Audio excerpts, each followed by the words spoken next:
We've got 5 minutes to film this and he's going to bark the entire way through. So it's you and me, Max. Are we ready to go, hey? Good, I know. It is mid-2022 and the female dieter is still battling 3 common soul-crushing enemies. Dark nemesis at the ready to crush them in the arena of fat fighters, sabotaging all efforts to maintain the smaller hip-to-waist ratio.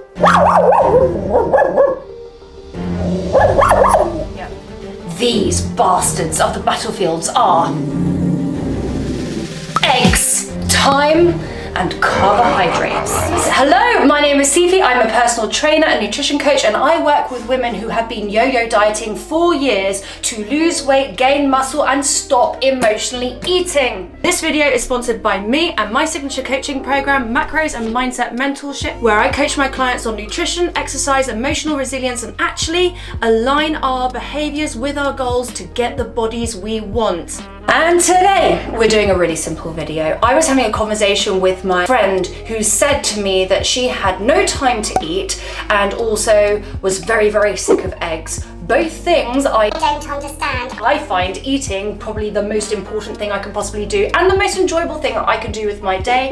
Who's sick of eggs? People who don't know what they're doing with eggs. So if you too are sick with eggs, I'm going to take you through 3 recipes that are delicious and take literally no time at all. Well, I've just over-marketed it. It's not exactly no time, but less time than you realize that you'll need. Eggs are the best breakfast food ever because they are quick, they are easy. We are going to go 2 sweet because I'm a gutso and I really like sweet foods, especially sweet eggs, and 1 savory because some of us out here do not have sweet teeth. I don't understand somebody who is absent of sweet tooth. I, for one, enjoy sweets more than anything. We are going to kick things off with my frittata. I think it's a frittata. It's a stovetop. It's like an omelette. A frittata's an omelette, isn't it? I really should look that up.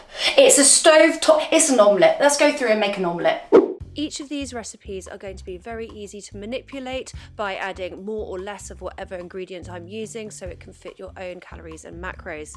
Now, of course, we can change the calorie profile of any dish depending on whether we're using fry light spray or if we're using butter or coconut oil. Sometimes I'll choose one over the other, and it's again just simply to fit my personal preference. Take this dish for example, I decided to sub out olive oil for fry light. Ordinarily, I would always use olive oil to saute vegetables because it tastes so much better. Olive oil, but I am using full eggs in this recipe and also adding a lot of cheese, so it's a good way of just keeping my calories down for this overall dish. Typically, I will add egg whites to any omelette or scrambled eggs or frittata simply because I can get a little bit more protein in and it doesn't compromise too much on the flavour and also the overall calories of the dish. Add a little balsamic and salt to your vegetables.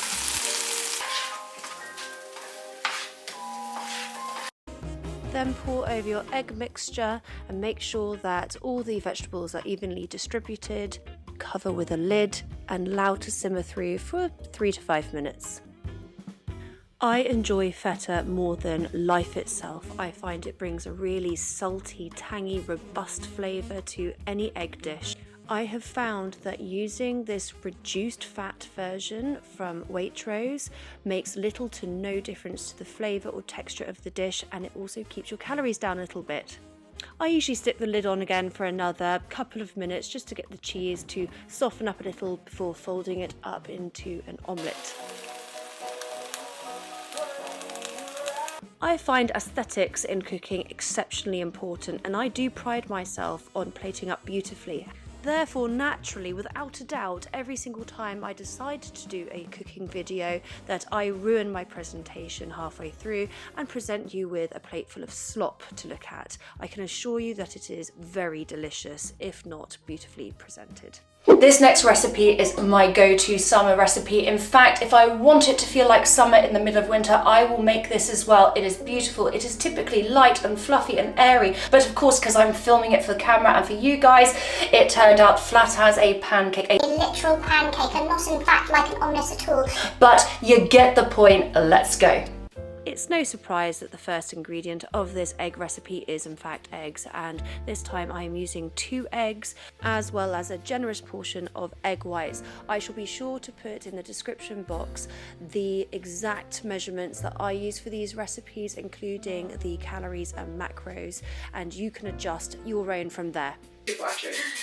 My coworker and I throw our earbuds in and hit play at the same time. I'm actually listening to my favourite podcast this morning, which is 2 Girls, 1 Ghost, which I think you should definitely go ahead and listen to if you are in fact a creepy lover like I am. I like all things ghosts and ghouls and tales of the haunted. I'm mixing in a tablespoon of maple syrup and poppy seeds as well as the zest of a whole lemon. Speaking of the weird and creepy, my husband is actually a sculptor, and so you'll always find knocking around my kitchen some sort of sculpture that he might be working on at the moment. It's usually something gruesome and gory, but here we've got some gorilla heads. Out of the 3 recipes that I'm creating today, this is one dish that I believe you should use coconut oil to fry in. It really helps bring out the flavour and the mouthfeel of the omelette, and it also gives it that rich and golden colour. I totally forgot to put salt into the eggs, so I'm salting it now, but you want to do that in your egg mixture before you pour it into the pan. Once it looks like the top is firm, then you can just flip it into an omelette. And this is where I learnt that mine decided to be a pancake. It's simply because I didn't beat the eggs long enough and I left it cooking for too long.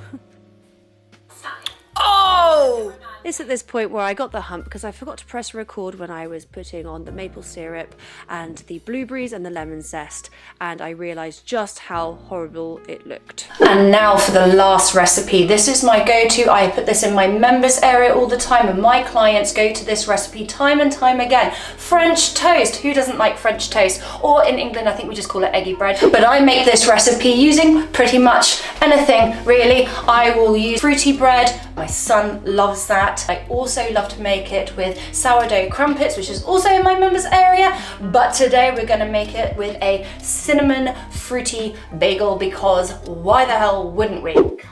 Be sure to beat your egg mixture into a wide dish that's going to accommodate a whole bagel, otherwise you're going to find yourself very frustrated. Once again, because I'm cooking for myself, I am adding some liquid egg whites to the mixture, as well as some cinnamon and a little dash of salt.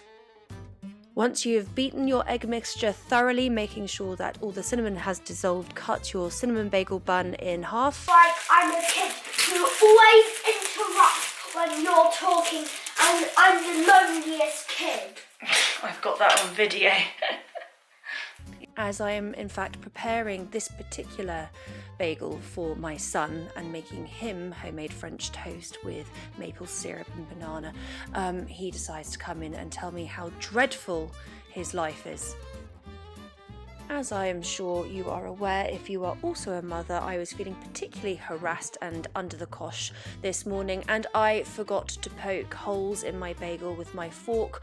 I would recommend that you actually do this before you put it into the egg mixture because it's less sticky, but it just makes the bagel absorb more of the egg.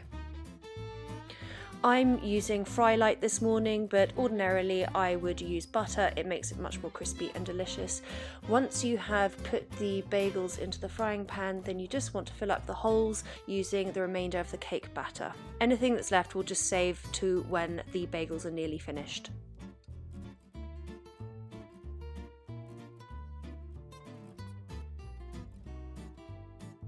The rest of the eggs go in, and we're just doing this lastly because obviously there's less of them to cook and they will crisp up in no time. Once again, I completely muffed up my presentation skills by flopping it on the plate very inelegantly, and what better to accompany this than maple syrup. Bon appetit! I hope these recipes will inspire you to get into the kitchen and rekindle your love for eggs. Eggs are wonderful. They are nature's vitamin. They are rich in vitamins and minerals and proteins and fats, and they are so diversible. We can make them sweet, we can make them salty, we can make them crunchy. I mean, crunchy is disgusting. disgusting. Actually, I'm thinking of eggshells now. Forget crunchy. We're not making crunchy eggs, but just get in your kitchen, make eggs, see how easy it is, and let me know in the comments. How do you like to have your eggs? If you like the idea of French toast and you want some French toast inspiration, I shall put a link below to my mini ebook called Step Inside My Day, which takes you through lots of my recipes, including a crumpet French toast, which is the nuts. And it also comes with a little workout for you. All of that will be in the description box below. Right, I'm off out. Have a good week, and I will see you next. Oh, do all the things of like, subscribe, leave me a comment, don't leave me a comment, I don't even care anymore. But I will see you next time. Take care.